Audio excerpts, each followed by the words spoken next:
Bit Robin 10Q প্রোগ্রামে আপনাকে স্বাগতম। রাষ্ট্রের মালিক জনগণ, তারাই করবে নির্বাচন। ভোট আপনার অধিকার, তাই ভোট দেওয়ার আগে জেনে নিন আপনি কাকে বেছে নিচ্ছেন। চলুন তাহলে শুনে আসি সাধারণ জনগণের মুখে তারা তাদের পছন্দের প্রার্থীকে সামনে পেলে ঠিক কী কী প্রশ্ন করতে চায় এবং তাদের চাওয়া পাওয়াগুলো কী।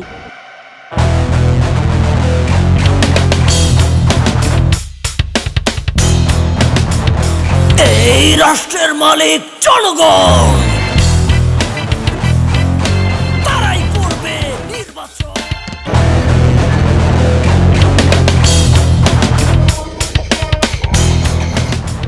এখন যদি আপনি আপনার প্রার্থীকে সামনে পেতেন, তার কাছে কি কি প্রশ্ন করতেন এবং আপনার চাহিদা থাকতো কি কি তার কাছে?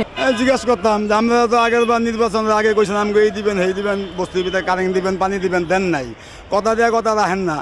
এখন আইসেন ভোটের লেগে আমরা মনে করেন আমাকে কথা দেওয়া রাখেন না, ভবিষ্যতে রাখবেন এটার কোনো গ্যারান্টি আছে নাকি? এখন কি করতে পারি, কার মনে ভিতরে কি আছে? পাস করার পরে উনি থাকে ওনার চেয়ারে, উনি কেমনে কামাইব? গরিব মরে গেল।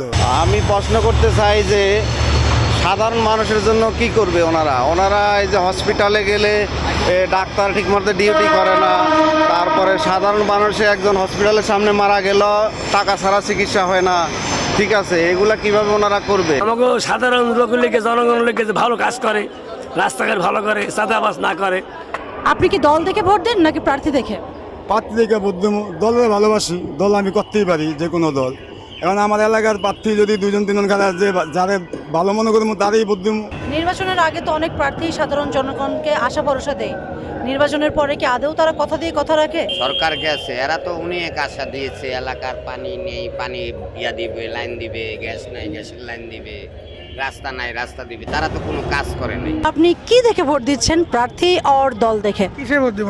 এনআরই এখনো হয়নি, মানে সংশোধন হয়নি, আমি কিভাবে ভোট দিব? আপনি কি প্রার্থী দেখে ভোট দিবেন নাকি দল দেখে ভোট দিবেন? না, ব্যক্তি হিসাবে। এখানে কোনো এখন দল না, একটা ব্যক্তি চাই, সেই ব্যক্তি হিসাবে সে কি করতেছে। নির্বাচন হওয়ার আগে যে কথা দেয়, নির্বাচন হওয়ার পরে কি সেই কথা রাখে? আয়না তো না রাখে না, আয়না তো এরকম তো আমরা বিগত দিনে দেখি নাই, অনেক সময় দেখা যাচ্ছে না। পাস করার পর দেখো আমরা পাই না। না না না না, রাখে না। যারা ভালো কাজ করবে তাদেরকে মানুষ সমর্থন দিবে এবং ভবিষ্যতে এই মানুষের কাছে আশা লাগবে। এতে তাদেরকে মানুষকে অবহেলা করে যদি একবারের জন্য নির্বাচিত হয়ে চলে যায় যে আর আশা লাগবে না, এটা কিন্তু ঠিক না। এতে দল আসলে এফেক্টেড হয়, কিন্তু ব্যক্তি চলে যায় কিন্তু দলটা থেকে যায়। সেই হিসেবে আমি মনে করি ভালো দলের ভালো লোককে ভোট দেওয়া উচিত। একটা ভালো দল আসুক যেটা আমাদের দেশের উন্নয়ন করবে, সাথে আমাদের জনগণের দিকটাও দেখবে। বিগত যত প্রার্থী আসছে আমরা মানে ওটা রিভার্সই দেখছি, যে তেমন কোনো দেশের উন্নয়ন দেখি নেই আমরা। তার ভিতরে যদি দেশপ্রেম না থাকে তাহলে তো আমাদের দেশের উন্নয়নের পথে যা কাজ করতে পারবে না। অবশ্যই তার স্বদেশের প্রতি ভালোবাসা আর দেশপ্রেম থাকতে হবে। সামনে তো নির্বাচন, দল দেখে ভোট দিবেন নাকি প্রার্থী দেখে ভোট দিবেন? দল দেখে ভোট দিব না, যে আমাদের উন্নয়ন করবে, যে ভালো করবে তারাই ভোট দিব। কারণ আমাদের সম্পদ সীমিত, চাহিদা অনেক, মানুষ বেশি, অথচ এখানে বিশাল বিশাল দুর্নীতি হয়। আসলে এইগুলি যদি আমরা বন্ধ করতে পারি, আমাদের এই সীমিত সম্পদ দিয়ে আসলে অনেক কাজ করা যায় যদি আমাদের ইচ্ছা থাকে। আর যদি ইচ্ছা না থাকে তাহলে অনেক সম্পদ দিয়েও মানুষকে সুখী করা যায় না। উন্নয়নের জন্য কাজ করার জন্য দেশের রাস্তাঘাট, দেশের যে মানুষগুলো আছে গরিব মানুষ, শুধু রিচেস্ট পিপলের সাথে মিশবে তা না, সবার সাথে ওনার মেশা উচিত। আরেকটা জিনিস ভেরি ইম্পর্টেন্ট, সেটা হচ্ছে যে অপোনেন্টের বদনাম করা।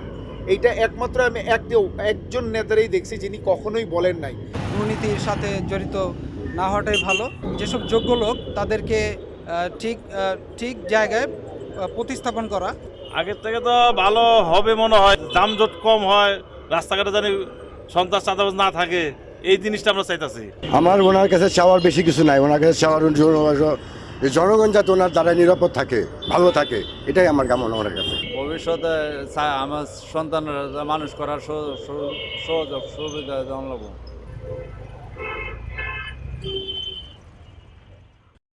দিনের আলো ফুরিয়ে আসছে, সূর্য ডুবে যাচ্ছে, জনগণ অপেক্ষায় এক নতুন ভোরের, এক নতুন প্রতিশ্রুতির। নির্বাচনের ভোর যেন নিয়ে আসে সত্যিকার পরিবর্তনের আলো।